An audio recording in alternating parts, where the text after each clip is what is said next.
अज्ञानतिमिरन्दस्य ज्ञानाञ्जनशलाकया चक्षुरुन्मिलितं येन तस्मै श्रीगुरुवे नमः।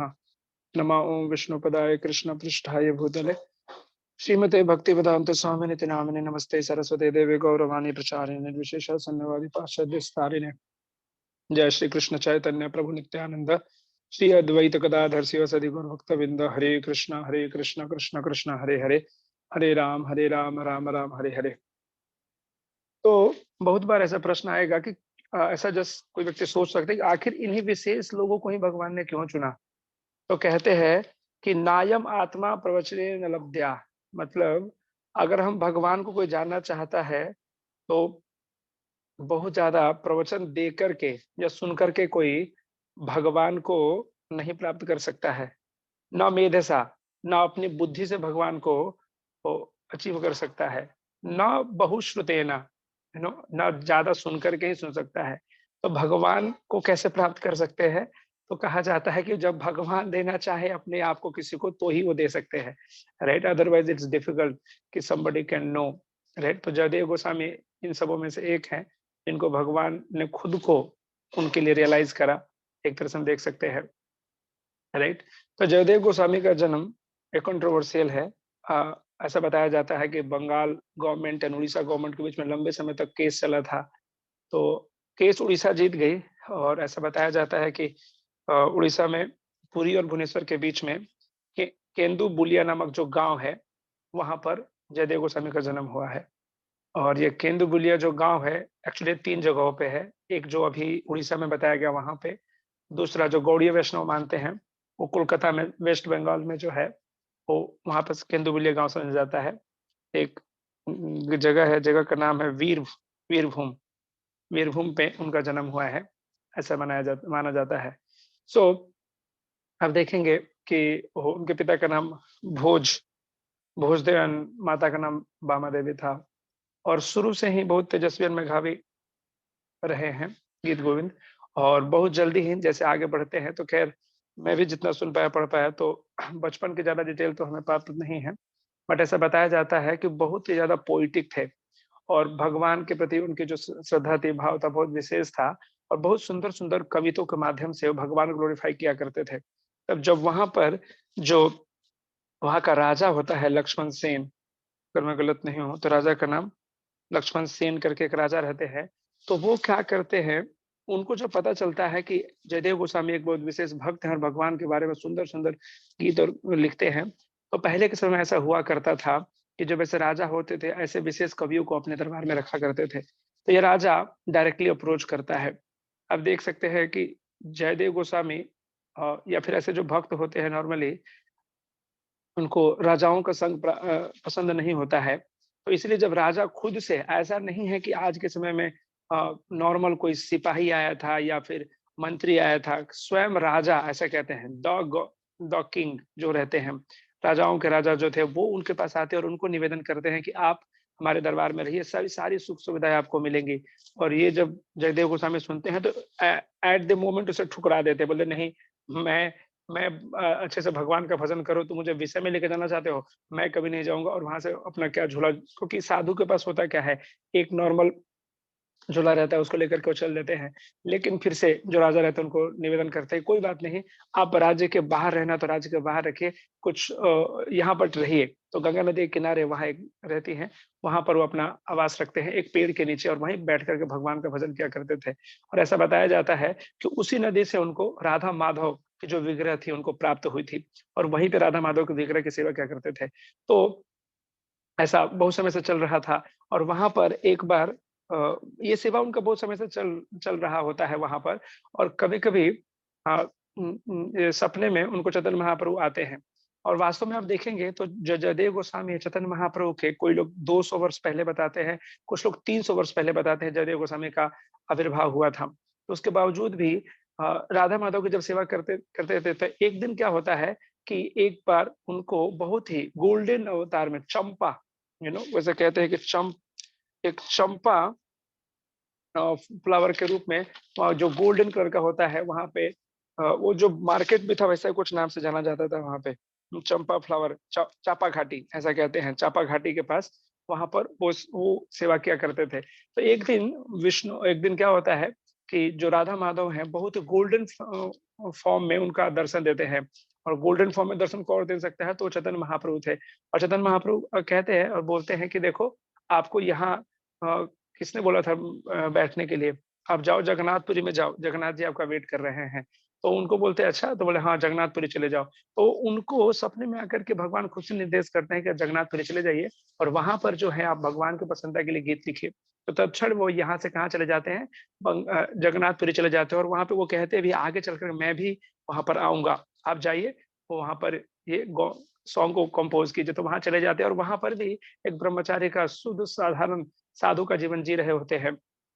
कोई पहचान नहीं, कुछ नहीं, अपना आराम से एक जगह जाकर के बैठ करके मेडिटेट करके लिखा करते थे। ऐसा कहते हैं कि जयदेव गोस्वामी वहां पर राधा माधव की सेवा किया करते थे, और दिन में जब भी समय मिलता था उनको बैठ करके भगवान राधा कृष्ण के दिव्य लीलाओं का यहाँ बैठे ही दर्शन कर सकते थे, ऐसा उनका मनोभाव होता था। तो यहाँ से बैठे बैठे भगवान के लीलाओं का दर्शन किया करते थे और लिखा करते थे। लेकिन ऐसा होता है कि बहुत समय होने के बाद भी वो लिख नहीं पाते, उनको बस पर्याप्त समय नहीं रहता है। राइट। तो वो चिंतित रहते क्या करें नहीं करें, फिर भी जब भी समय मिलता है उसको लिखा करते थे। तो उधर दिखाते हैं कि जगन्नाथ जी जो थे, उनकी सेवा के लिए 36 पाठक के जो पांडास रहते हैं, कम से कम एक बार सेवा के लिए भगवान को 36 पाठक लगते हैं। तो उसमें से एक जो रहते हैं, वो भगवान से प्रार्थना करते हैं कि मैं इतने समय से आपके बहुत आपने सौभाग्य दिया है कि मैं आपका सेवा कर रहा हूँ, लेकिन कृपा करके आप मुझे एक पुत्र की प्राप्ति आपकी कृपा से अगर हो जाए तो आपकी सेवा में लगाएंगे। ऐसा वो जो पांडा रहते हैं ऐसा निवेदन करते हैं भगवान को, जगन्नाथ जी को। तो जब ऐसा करते हैं तो उनको, उनकी पत्नी गर्भवती तो हो जाती है, लेकिन जब संतान होता है तो वो पुत्री के रूप में आती है। तो जगन्नाथ जी की तरफ देखते बोले अरे यार, ये तो बड़ा मैंने तो पुत्र मांगा था आपकी सेवा के लिए, आपने पुत्री दे दिया। कोई नहीं, थोड़ा बड़ा करते हैं। जब बड़ा हो जाते हैं तो कहते हैं देखो मैं तो पंडित हूँ, ब्राह्मण हूँ, मेरे पास धन संपत्ति कहा है कि दहेज दूंगा। अभी वो लेकर के आते हैं जगन्नाथ जी के मंदिर में और कहते हैं देखिए अपना डील हुआ था कि जो भी आएगा उसको आपकी सेवा में लगाऊंगा। मैंने अपना सेवा कर दिया इसे बड़ा करने का, अभी आप इसको क्या करो। जगन्नाथ जी को कहते हैं कि आप इसका आगे का देखो क्या करना, शादी ब्याह आप कराओ इसका। तो जगन्नाथ जी उनसे वार्तालाप करते हैं। जगन्नाथ जी कहते हैं हाँ कोई बात नहीं, मुझे पता था तुम ऐसा करोगे। मैं जानता हूँ अपने भक्तों को। तो जगन्नाथ जी उनसे कहते हैं कि ठीक है, एक काम करो, मुझे पता था कि आप ऐसा करोगे, तो मैंने एक जगह एक भक्त को फिक्स करके रखा है। बोले अच्छा, बोले हाँ, कहाँ जाना है। तो तुरंत बोलते हैं कि हाँ इस लोकेशन पे चले जाओ। तो करंट लोकेशन, एक डिवोटी कॉमेडी करते हुए बोल रहे थे कि करंट लोकेशन जल्दी से ट्रांसफर उनको भेज देते हैं, और वहां से वो उस जगह पे चले जाते हैं। जब उस जगह पे जाते हैं तो जयदेव गोस्वामी एक पेड़ के नीचे बैठ करके, वो तो तपस्या करने वाले मतलब भजन तप करने वाले व्यक्ति वहां पर थे, वहां पे आते हैं। तो ये जो पुजारी थे और कहते हैं कि देखिए जगन्नाथ जी ने हमें भेजा है। बोले अच्छा, जगन्नाथ जगन्नाथ जी ने आपको भेजा है। बोले बोले क्या सेवा करना है। बोले कोई सेवा नहीं है, बस ये हमारी पुत्री को अब मैं कन्यादान कर रहा हूँ, उसे एक्सेप्ट कीजिए। बोले अरे मैं तो ब्रह्मचारी हूँ, मैं ऐसे कैसे एक्सेप्ट कर सकता हूँ किसी को, ऐसा नहीं है। बोलते मुझे पता नहीं, जगन्नाथ जी ने बोला है और मैंने उनसे मांगा था, उन्होंने नहीं दिया, मेरा अपना काम कर दिया। तो उनका जो काम था मैंने आपको सौंप दिया, मेरा काम खत्म। और ऐसे करके चले जाते हैं उनके तरफ। जब पिता चले जाते तो जयदेव गोस्वामी उनको बुलाते बुलाते उनके पीछे भागते हैं। तो जो ये पद्मा रहती है, इनका नाम, इनकी बेटी का नाम पद्मा था। पद्मा जो थी वो पैर पकड़ लेती है जयदेव गोस्वामी को और कहते हैं कि मैं भी वहां पे थी, मैंने भी सुना जगन्नाथ जी ने यही बोला है। आप एक काम करते हैं, आप मुझे कुछ समय के लिए देख लीजिए। अगर मैं आपके सेवा में, आपके भजन में अगर बाधा बनूंगी तो मैं खुद से चली जाऊंगी, आपको कहने की जरूरत नहीं पड़ेगी। ऐसा वो कहती है। तो अभी तक तो जयदेव गोस्वामी कहाँ रहते थे, एक पेड़ के नीचे रहते थे। तो वेलकम इन तो करने का कोई जगह था नहीं, एक पेड़ के नीचे वेलकम इन और वेलकम आउट क्या होता है। हाँ, तो वहां पर वो वहां पे रहते हैं। तो उसी दिन उनकी जो पत्नी रहती है जंगल से जाकर कुछ पत्ते काट के लाती है झाड़ करके, और वो एक कुटीर बनाती है उनके लिए। तो वो पर्ण कुटीर बनाती है जहां पर वो रहते हैं, और दिन भर वो सेवा करते रहती है। तो जो पहले क्या होता था कि राधा माधव सेवा के लिए इनको बहुत समय लगता था, क्योंकि क्या करते थे, ये भिक्षा मांग करके लाते थे, और कहते भी है लेते समय कि मैं भिक्षा मांगता हूँ, मैं अपना तो कैसे कैसे करके निर्वाह करता हूँ, एक और को कैसे करूंगा। तो बोलते नहीं नहीं कोई नहीं। वो तो अभी जो ये पद्मा आती हैं, वो क्या करती है, सुबह से जल्दी उठ करके, तो एक आदर्श सतीवता पत्नी का रोल निभाती हैं वो। एक तरह से पति के सोने के बाद सोती है, उनके उठने से पहले उठती हैं। उसका पूरा जो व्यवस्था रहता है राधा माधव के लिए, फूल लाना, तुलसी पत्ते तोड़ना, और गंगा जल लाना, उसके उसके अलावा और भी जो जरूरतें थी वो सब कुछ इनको असिस्ट करती है इतनी अच्छे प्रकार से कि कभी भी जयदेव गोस्वामी को डिस्टर्बेंस वो नहीं लगती है। राइट। और वो कभी भी ऐसा बात नहीं आता है कि जो उनको जाना पड़ेगा ऐसा करके। तो ये सेवा बार बार ऐसे करके चलते रहता है, और इनको फिर समय मिल जाता है गीत गोविंद का जो पंक्तियां छूट जाती थी वो लिखने के लिए। तो एक दिन सुबह से मेडिटेट कर रहे थे, करते करते दोपहर हो गया और कुछ लिख ही नहीं पा रहे थे। तो क्या मेडिटेशन में था ऐसा? तो मन में सोचे कि एक बार वो किस लीला पे मेडिटेट कर रहे थे, तो रास लीला पे मेडिटेट कर रहे थे। और रास लीला में चल रहा था वहाँ पर, तो होता क्या है कि रास लीला में आप सभी जानते हैं कि सभी गोपियाँ कृष्ण के साथ नृत्य कर रही होती हैं। और जब राधा रानी को पता चलता है कि सारी गोपियाँ कृष्ण के साथ नृत्य कर रही हैं, तो राधा रानी कहती है कि अच्छा, हाँ, मुझे भी मेरे साथ कोई स्पेशल नहीं, मैं इतने ऐसे रहती हूँ और मेरे साथ सबके समान ही भाव आप कर रहे हैं। तो राधा रानी मान ले लेती हैं, तो मुझे भी जनरल की तरह आप ट्रीट कर रहे हो, तो ऐसा मान लेकर के राधा रानी चली जाती हैं। और जब राधा रानी चली जाती है, तो कृष्णा को आनंद नहीं आता है वहाँ पे, और कृष्णा भी वहाँ से चले जाते हैं। सैकड़ों करोड़ों ऐसे गोपियाँ थी, उसके बावजूद भी कृष्णा चले जाते हैं। राधा रानी मान लेकर के जाकर बैठ जाती है वहाँ पे। तो हम लोग गए थे इस बार वृंदावन में, जब गए थे ना, आपको पता होगा, एक दिन हम लोग मानसरोवर गए थे, जहाँ पे राधा रानी ने अपनी आंखों से अश्रु निकालकर उस सरोवर को भर दिया। एक तरह से कृष्ण के प्रति विरह में उन्होंने आंखों से जो आंसू निकले थे, उससे बना हुआ वो मानसरोवर है, राइट। तो वहां पर वो रहती है, तो कृष्णा तो कृष्णा थोड़ा सा ये भी करते हैं, वो पहुंचते नहीं है, वो ढूंढने के लिए निकलते नहीं है, लेकिन वो पहुंचते नहीं है। तो राधा रानी फिर सोचने लगती है, "अरे यार, मैं क्यों चली आई, हमें तो कैसे भी भगवान को।" तो फिर वो चैतन्य महाप्रभु जो कहते हैं कि मुझे भगवान एक्सेप्ट करे या रिजेक्ट करे, हर अवस्था में मुझे भगवान की सेवा करनी है, वो भाव को याद करती है कि मैं क्यों चली आई, कितने अभागन हूँ, ऐसा करके सोची रहती, तब तक कृष्णा आ जाते हैं। जब कृष्णा आते हैं, तो उस समय कृष्णा जब आ जाते हैं, तो वो देख कर के फिर से मान पकड़ लेती है। और अब कृष्णा इस समय क्या करते हैं, राधा रानी को बहुत मनाने का प्रयास करते हैं। और वो पहले क्या करते हैं, अपना मुकुट निकाल कर राधा रानी के चरणों में रख देते हैं, फिर भी राधा रानी नहीं सुनती हैं। उसके बाद अपना बोले, मेरे पास एक क्या है, मेरे पास तो कुछ भी नहीं है, बांसुरी रहता है, बांसुरी को भी निकाल के चरणों में रख देते हैं। फिर भी भगवान क्या करते हैं, फिर भी राधा रानी नहीं मानती है, मान अपना नहीं तोड़ती है। उसके बाद राधा वो हाथ पकड़ के माफी मांगते हैं कि सॉरी सॉरी, यार गलती हो गया, अभी से ध्यान रखेंगे।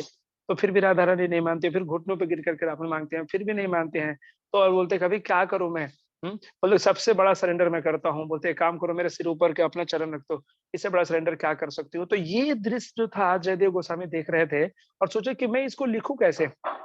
जो सर्वलोक महेश्वर है, सभी ऋषि मुनि, जिस सारे योगी लोग हैं जिसकी तलाश कर रहे हैं, वो एक गोपी के चरणों के नीचे आने के लिए तैयार है। ये मैं लिखूं तो कैसे लिखूं, आगे चल कर लोग क्या कहेंगे, लोग कैसे समझेंगे। तो ये बहुत परेशान थे, ऐसे परेशान बैठे बैठे, फिर बोलते अरे यार, ऐसे नोटबुक रख करके फिर निकल जाते। और पत्नी को कहते एक काम करो, खाना बना लो दोपहर का, मैं आता हूँ थोड़ा स्नान वगैरह करके। बोले क्या हुआ, आपने ऐसे क्यों जा रहे हो, खा लो तो जाना। बोले नहीं नहीं, थोड़ा सा दिमाग थोड़ा सही नहीं चल रहा है, मैं जाके आता हूँ, स्नान करके फिर लिखूंगा। ऐसा कर करके वो जदय गोस्वामी चले जाते हैं। जदय गोस्वामी जब चले जाते हैं, तुरंत उसके तुरंत आ जाते हैं। बोलते अरे आप तो आने वाले थे, खाना अभी। तो बोलते नहीं, भूख लगी थी इसलिए मैं जल्दी आ गया, खाना बन गया क्या। बोले हाँ बन गया, बैठे बैठे। तो वो बोलते ठीक है, जल्दी से खाना खिलाओ। तो जदय गोस्वामी आते हैं, उनको परोसती है, जदय गोस्वामी खा लेते हैं। और बोलते हैं कि जो श्लोक आया था ना, मुझे ध्यान में आ गया, मैं लिख लेता हूँ उसको। तो जाकर के लिख लेते हैं, और लिखने के बाद वो फिर वापस चले जाते हैं। तो तब ये पत्नी जो थी पद्मा, उनको खिला देती है। खिलाने के बाद जो भी बचता था, जैसे कि नॉर्मली वो करती थी, जो उनके प्लेट में बचता था, और नॉर्मली जो होता है केले के पत्ते पे वहां खिलाते हैं, तो भगवान को केले के पत्ते में खिलाते हैं। जो भगवान छोड़ के, मतलब भगवान नहीं, जयदेव गोस्वामी जो छोड़ के चले जाते हैं, तो वो क्या करती है, अपना नॉर्मल जो बचा हुआ था उसको मिला करके खा लेती है, और उसको ले जाके फेंक देती है, जो बचा हुआ पत्ता था वगैरह। तो जब जयदेव गोस्वामी आते हैं, तो सॉरी, फेंकने के पहले जयदेव गोस्वामी जब आते हैं, देखते हैं, अरे बहुत घूर के देखते रहते हैं पद्मा को। तो बोलते हैं, अरे इतने साल शादी हो गए, अभी तक देखा नहीं था क्या, अभी क्या घूर के देख रहे हो। तो बोले नहीं नहीं, मैं ये नहीं देख रहा हूँ, बोले कि मैंने तो आज तक नहीं देखा तुमको मेरे बगैर खाते हुए। मैंने अभी खाया नहीं, तुमने कैसे खा लिया। बोले क्या बात कर रहे हो, अभी तो आप खाए हो, आपका जो उठाई तो मैं खा रही हूँ अभी यहाँ पे, आप कैसे नहीं खाए। बोले मैं कब आया। तो बोले हाँ आप ही तो आप। बोले मैंने बोला तो था कि मैं स्नान करने जा रहा हूँ, मैं स्नान करके अभी आ रहा हूँ। तो नहीं नहीं, आप ही आए थे, आपने खाया, मैंने आपको खिलाया, और आपका जो बचा हुआ महाप्रसाद था वो मिला करके मैंने खाया है। मैं क्या बात करते, बोले अच्छा। तो जाते हैं तो देखते, अरे सच में। तो बोले और क्या किया उन्होंने। बोले कि जाकर के वो जो आप लिख रहे हैं, तो उसको कंप्लीट भी किया आपने। तो बोले कहाँ गए। तो देखो, अरे देखो यार, हैंड राइटिंग डिफरेंस है, वो हैंड राइटिंग अलग है, ये हैंड राइटिंग अलग है। पता है कौन आया था। तो भगवान स्वयं आते हैं, भगवान गोविंद जी स्वयं आते हैं, और लिख करके उसे कंप्लीट करते हैं कि नहीं ये सही है, उसमें कोई भी प्रॉब्लमेटिक नहीं है जैसा आप सोच रहे हैं। तो वैसा लिख करके भगवान चले जाते हैं। तो ये देख करके जयदेव गोस्वामी को बड़ा ये लगता है कि बताओ, यू नो कि मेरा कितना दुर्भाग्य है और तुम्हारा कितना सौभाग्य है। बहुत बार ऐसे लोग कहते हैं ना, जैसे कि हमने श्लोक के शुरुआत में ही देखा, कि कैसे भगवान जो है आपको प्राप्त नहीं होंगे, बहुत ज्यादा कथा सुनने से, बहुत ज्यादा नाम जप करने से, तप करने से, कुछ भी करने से नहीं। क्योंकि बोलते हैं जयदेव गोस्वामी इसको, तुम आज तक मंगला आरती नहीं गई, हाँ, तुमने आज तक कोई कोई भजन नहीं किया, हाँ, तो उसके बाद भी भगवान का विशेष कृपा प्राप्त होता है, भगवान का दर्शन करने को, सेवा करने का तुम्हें मौका मिला, उनका महाप्रसाद खाने को मिला। अगर थोड़ा सा छूटा रहता तो मैं खा लेता, लेकिन तुम सब कुछ खा कर फेंक दिया है, ये कैसे क्या हुआ? तुम्हें कितना सौभाग्यशाली हो। तो एक प्रकार से एक बहुत सुंदर प्रिंसिपल भी यहाँ पे स्थापित करते हैं कि जब कोई व्यक्ति भगवान के शुद्ध भक्तों की भी सेवा करता है तो भगवान बहुत प्रसन्न होते हैं। जो नरसिंह देव का सेक्शन है प्रहलाद महाराज, उसमें लास्ट में वाले जो स्तुति होती है उसमें कहते हैं कि मुझे भगवान के डायरेक्ट सेवा नहीं चाहिए, भगवान के कृपा प्राप्त किसी भक्त की सेवा चाहिए बस, और उसके अलावा मुझे कहीं नहीं जाना है, ना आपके धाम जाना है ना कहीं जाना है, मुझे उसका सेवा दे दीजिए। That is the most purifying, Prahlad Maharaj भी कहते हैं। और यहाँ पर भी हम देख सकते हैं कि भगवान कैसे पद्मा पर, जो उनकी पत्नी रहती है, उन पर विशेष कृपा करते हैं, उनको दर्शन देते हैं, उनको महाप्रसाद देते हैं और फिर वो चले जाते हैं। तो जयदेव गोस्वामी उन्हें बहुत क्या करते हैं, जयदेव गोस्वामी बहुत ही कहते हैं कि आप बहुत सतीव्रता नारी हो, इसलिए भगवान ने आपको ऐसा दर्शन किया और बहुत सौभाग्यशाली हो, ऐसा करके उन्हें बधाई देते हैं एक तरह से। तो उसके बाद इस प्रकार से डेली भगवान की लीलाओं को वो टेलीकास्ट, लाइव टेलीकास्ट दे सकते थे, यहाँ पर बैठे बैठे जगन्नाथपुरी में वृंदावन की विशेष लीलाओं को देख सकते थे, ऐसा। और ये जो गीत गोविंद जो लिखा जाता है भगवान को इतना प्रिय था, भगवान को इतना प्रिय था कि एक समय था जब कोई कन्याएं जो होती थी भगवान के सामने, वो जाकर के इसका गा करके नृत्य किया करती थी एक समय में, राइट। बट अभी वो प्रथा बंद कर दी गई है, लेकिन अभी भी ऐसा बताया जाता है कि एक सिल्क के कपड़े पर अभी भी दो एक स्टेंजा जो है ना लिख करके भगवान को कहते हैं कि जगन्नाथ जी तभी सोते हैं जब वो लिखा हुआ दो जो लाइन रहता है उनके हृदय पर रखा जाता है और उसको फिर लेकर सोते हैं। भगवान को जगन्नाथ जी को कितना पसंद था, इसके जानने के लिए एक छोटी सी स्टोरी आती है। कहते हैं कि एक बार यहाँ से जगन्नाथपुरी से 20 किलोमीटर दूर एक बुढ़िया माता रहती थी। जो बुढ़िया रहती थी वो बैंगन का उनका खेती था, और बैंगन की खेती था तो वो वहां पर रहती थी और बैंगन तोड़ते तोड़ते एक लाइन गाया करती थी। जो एक लाइन जो गीत गोविंद को उसको पता नहीं था, कभी कभी हमें भी कोई श्लोक रहता है पता नहीं रहता है, बट एक ही जो लाइन रहता है उसको हम गाते रहते हैं, राइट। एक बार बहुत समय तक भक्तों को ये पता नहीं था गोविंद माधव पुरुषम तम हम भजामी, तो एक डिवोटी को लगा ऐसा लग रहा है, हाँ, गोविंदा आदि पुरुषाम समहाओ बचाओ मी, लाइक दैट। तो वो ऐसे गाते थे, तो कम समहाओ समहाओ बचाओ मी तम हम भजामी को ऐसे गाते थे। तो खैर नॉर्मली हम लोग भी बाथरूम में कुछ कुछ ऐसे सॉन्ग गाते रहते, भले पूरा याद नहीं था। तो ये भी जो जो ये बुढ़िया जो रहती है माता जी, ये भी जो माता जी रहती है वो ये सॉन्ग को गाते रहती थी हमेशा, और भगवान उसको सुनने के लिए जगन्नाथपुरी से 20 किलोमीटर दूर आते थे और वहां सुनते थे। डेली आते थे, जब भी बैगन तोड़ने जाती थी और जाकर फिर मार्केट में बेचती थी और जो उससे पैसे आता था अपने घर का कार्य क्रिया करती थी। तो ये देख करके भगवान को बहुत पसंद था जगन्नाथ जी को, और उसे सुनने के लिए जाते थे। वही एक लाइन, और डेली वही एक ही लाइन गाती थी। हाँ, तो ये सुनकर के भगवान को बहुत अच्छा लगता है। तो एक बार क्या होता है जब भगवान सुनने के लिए आते हैं तो इतना ज्यादा मत हो जाते हैं भगवान सुनने के लिए कि उनको टाइम का पता ही नहीं चलता है। और उनका जो जो अंग वस्त्र रहता है, जो उत्तरी रहता है, वो क्या होता है, बैंगन आप देखे होंगे ध्यान से तो उसमें कटीला कुछ रहता है, तो उस कांटों में फंस जाता है और जो उत्तरी होता है गिर जाता है भगवान का। और जब लेट हो रहा था, भोग लगने का समय होता है, तो भगवान तुरंत भाग जाते हैं वहां से और जाकर के अपने रत्न सिंहासन पर बैठ जाते हैं।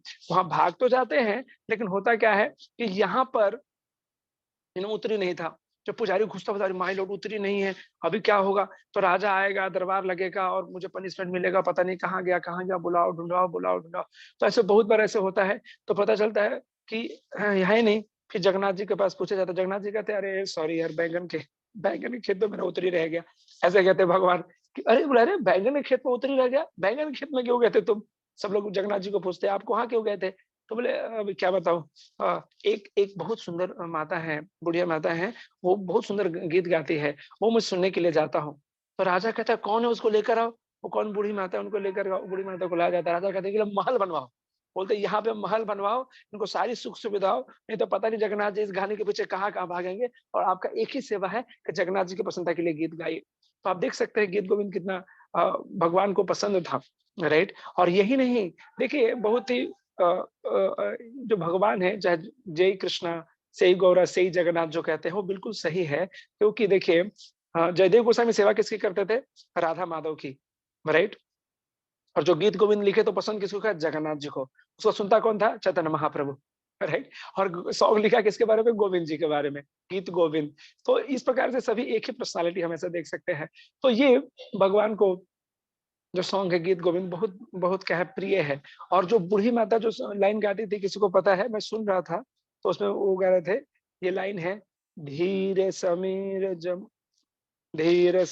जमुना तीरे वसती बने वनमाली, ऐसे करके एक लाइन है, धीरे समीर जमुना तीरे वसती वने वनमाली, लाइक दैट। तो यही गाते रहते, धीरे समीर बसत जमुना तीरे वसती वने वनमाली, ऐसे अब जो भी ट्यून रहे ऐसे करके वो गाती रहती थी, और इसे सुनने के लिए भगवान क्या करते हैं, वहां पे बार बार आते हैं।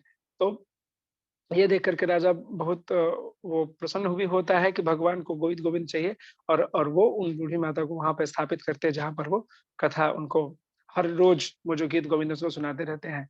ये गीत गोविंद भक्तों को अलग से पढ़ने के लिए नहीं पढ़ना चाहिए, क्योंकि इसमें बहुत ही विशेष भाव दिए हुए जहाँ पे हम सब लोग उसको शायद ना समझ पाए, राइट। तो ये है, लेकिन हम देख सकते हैं कि भगवान जो है जयदेव गोस्वामी पे विशेष कृपा करते हैं, और जयदेव गोस्वामी भी भगवान को प्रसन्नता के लिए विशेष रूप से ऐसे सॉन्ग्स लिखते हैं जो भगवान को बहुत प्रिय है। हरे कृष्णा। तो ये जयदेव गोस्वामी है, और इसके अलावा भी ऐसे पास टाइम्स अनुराधा माता जी आई हैं क्या? हाँ, अनुराधा माता जी, और कोई इसमें पास टाइम था आपने जो बताया था इसके अलावा? नहीं प्रभु जी, इतना ही था। हरे ओके, कृष्ण। थैंक यू माता जी। तो माता जी ने एक पीडीएफ भेजा था, तो उसमें से ये पास टाइम था। सो ये बहुत सुंदर पास टाइम है। तो ऐसे वैष्णवों को कृपा प्राप्त करने के लिए हमें ज़्यादा से ज़्यादा उनको प्रे करना चाहिए, उन्हें भगवान का हृदय प्राप्त पता है। इसीलिए कहते हैं कि जो भगवान हैं, ऐसे वैष्णवों की प्रॉपर्टी हैं।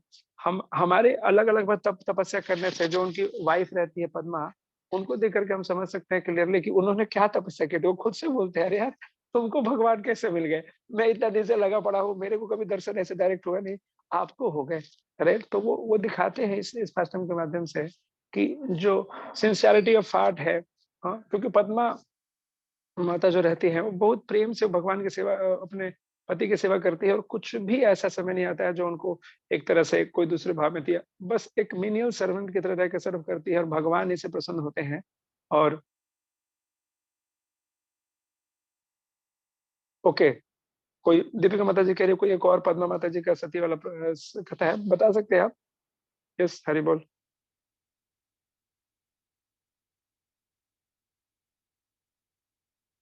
हरे कृष्णा प्रभु जी।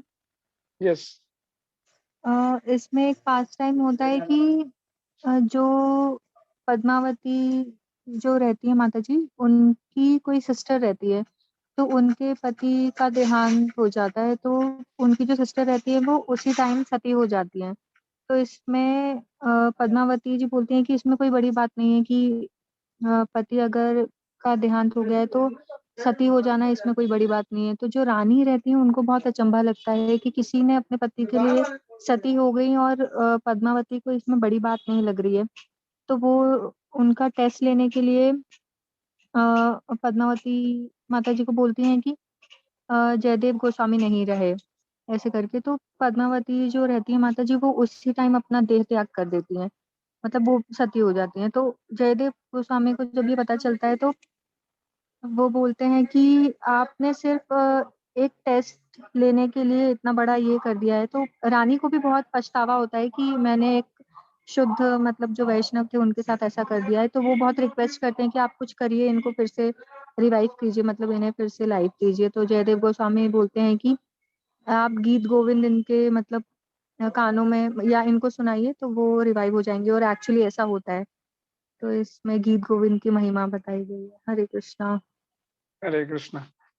सो गीत Govind is world famous, but at the same time you know lot of कुछ ये चीजें दी गई हैं जिसको हम शायद नहीं समझ सकते, इसलिए बहुत बार डिवोटीज नहीं पढ़ते उसको। बट हम ये देख सकते हैं कि भगवान भक्तों के द्वारा हमें मिल सकते हैं, तो भक्तों की चरण पकड़ के हम भगवान के तक पहुंच सकते हैं। हरे कृष्णा।